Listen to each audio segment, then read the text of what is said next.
G'day, it's Dan checking in again, coming to you from Sydney, and it's Christmas Day here, and I'm plugging away at this White Lies Ruleset conversion for Fantasy Grounds as part of the Christmas challenge. Okay, so let's dig into it. Now we're going to tackle some of these number fields where we're actually going to do most of the roles from the game. So what we want is a role for our attribute strength. So let's just grab a number field in here, drag it over here, okay, position it roughly there. Going to go with 30 height, and I think roughly 36 width is going to do that. That's just about perfect where we want that. We're going to give it a name. We're going to give it strength score, and we're going to lock it, and we're going to get rid of the frame, and we're going to make the font reference H. Okay, and let's put some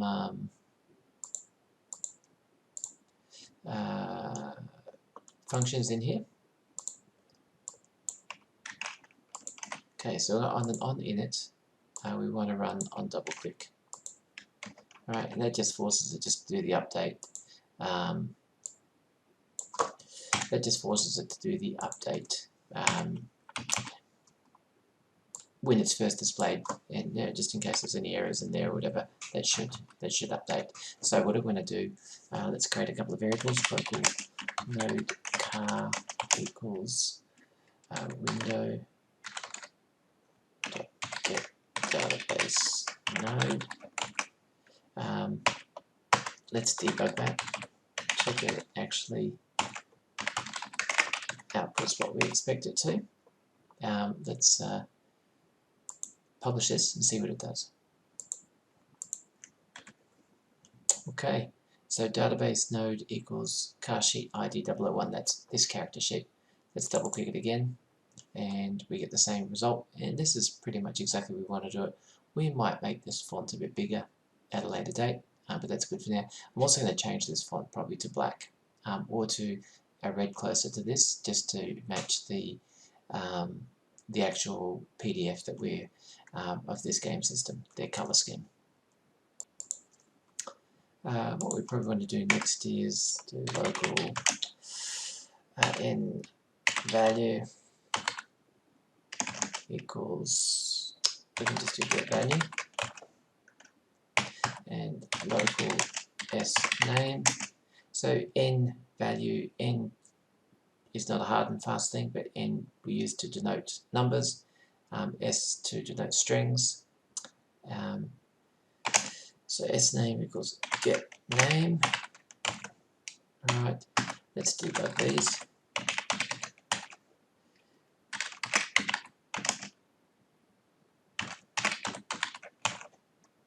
Okay, see what happens there.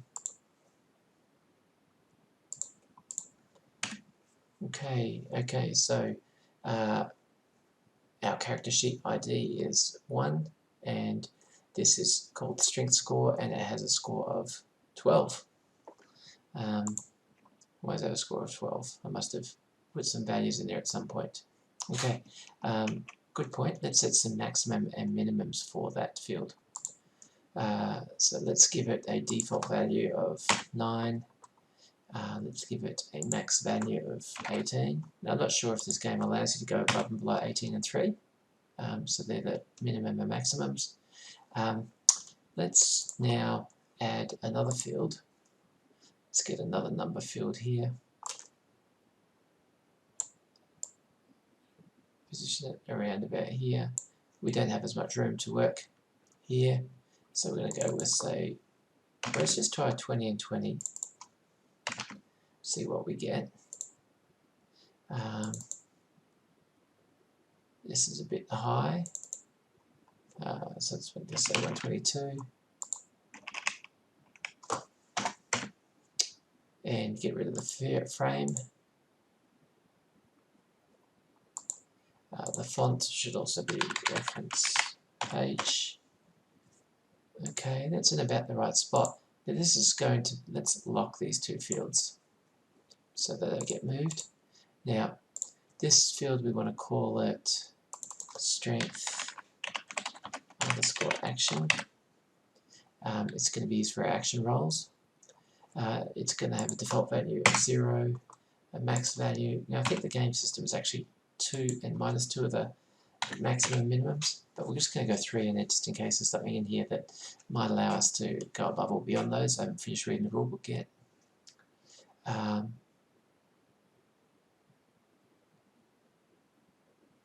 And what we want to do is, let's do it on it, we'll just debug chat.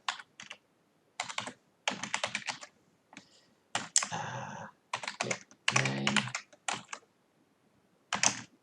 get value, see what they do, and as well, over here, we're going to do something like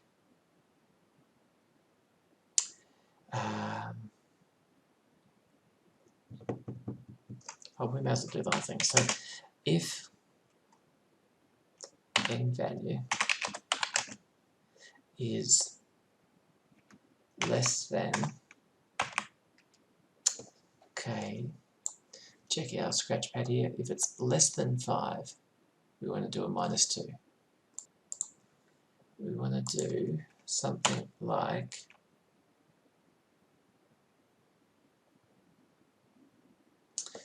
string dot gsub.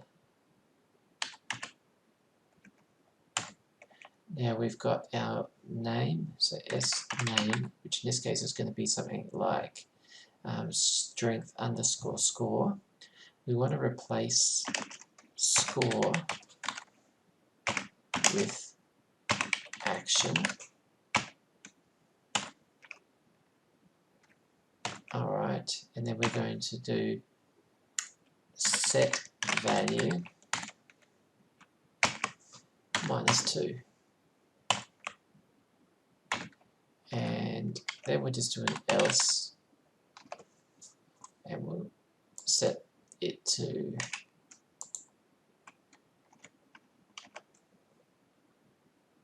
zero.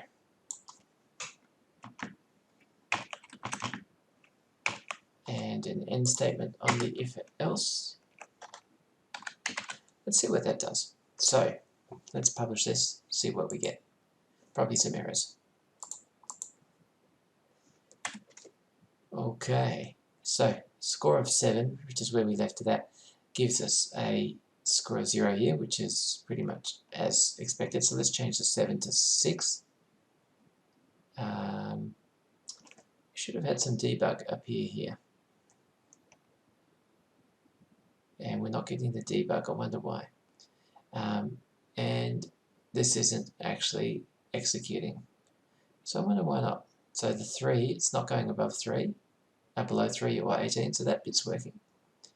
Our score here goes -2 to +3, that's working. But this part isn't our, we've made some sort of error in there. Let's go and nail it down a bit.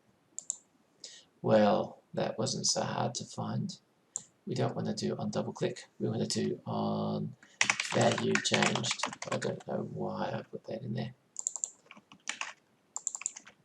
And let's push this, see what we get. Alright, so 9, 0, drop this to 8, it should rerun the calc again. Let's drop it to 7, 6, 5. This should have, actually no, we want it to be less than 5. Okay, so 3 or 4, it sets this to -2. Let's change this to 5, let's change it to 3. Okay, so that's actually working. That's pretty much exactly what we want to do there. So, let's expand this a little bit more.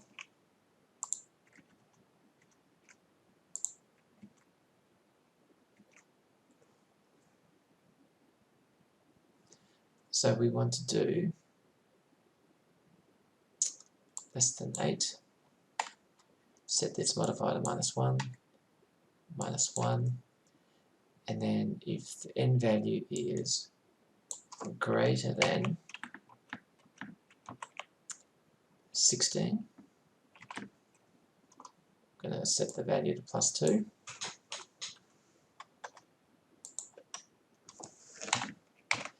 And if the value is greater than 13, we're going to set the value to be +1. Otherwise, we're going to set the value to 0.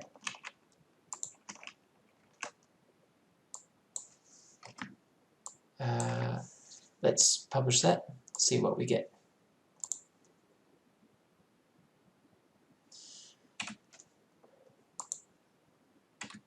Okay, so we've got a score of 3 in here, which is where we left it. Let's change this to 6.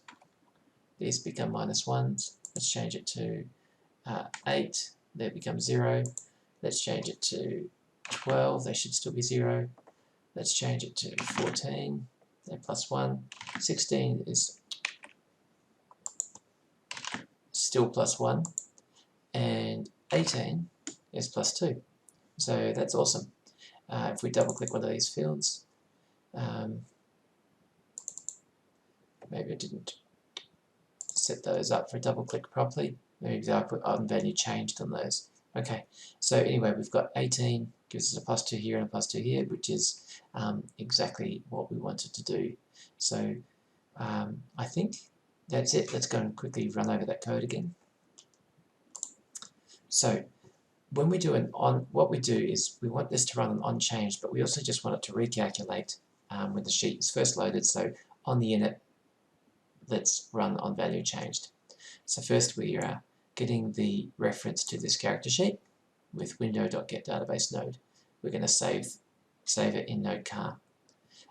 We're also going to get the value of this field. Now, when you're working on it, you can just do get value and get name. They're two that if you don't reference anything else with these, then it points to itself. Now, this is just a Lua string manipulation field, and it's a substitution field. So I'm taking this input, which is currently strength score, and I'm looking for the word score, and I'm going to replace it with the word action. Save that as action. I'm going to do the same for score and replace it with mod. Then if the value of this field is less than 5, so if it's a 3 or a 4, I'm going to set the mods to -2, etc. all the way through. And that's it. That's pretty straightforward. So we've got if, then else if, else if, else if, else, and end. Make sure you've got the syntax right there. Otherwise, you'll get a Lua error, script error. Awesome. So what we're probably going to do is we can actually, in the next session, we'll probably turn this into a script. And that will make copying and pasting this code, maintaining the code, a lot easier, because this will not be the final version of the code. That's probably very likely. All right, thanks very much.